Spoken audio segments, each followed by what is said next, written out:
ఖమ్మం జిల్లా సత్తుపల్లి మండలం సత్యనారాయణపురంలో విషాదం చోటు చేసుకుంది. గ్రామానికి చెందిన మహేష్ బుధవారం గేదెలను మేపుతూ వర్షంలో ఫోన్ మాట్లాడుతుండగా పిడుగుపడడంతో అక్కడికక్కడే కుప్పకూలాడు. తక్షణమే ఆసుపత్రికి తరలించినా అప్పటికే మృతి చెందినట్లు వైద్యులు నిర్ధారించారు. ఈ ఘటనతో గ్రామంలో తీవ్ర విషాదం నెలకొంది.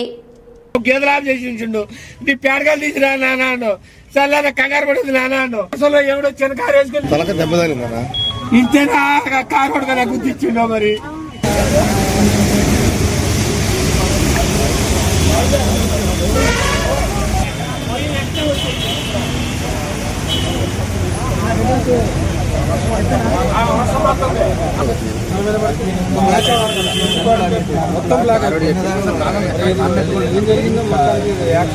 ఫోన్ కూడా డ్యామేజ్ అయితే గుడికి పడుతుంది.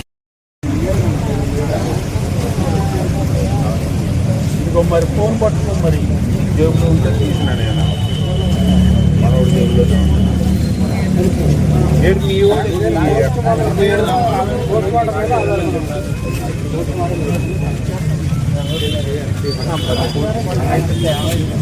మరి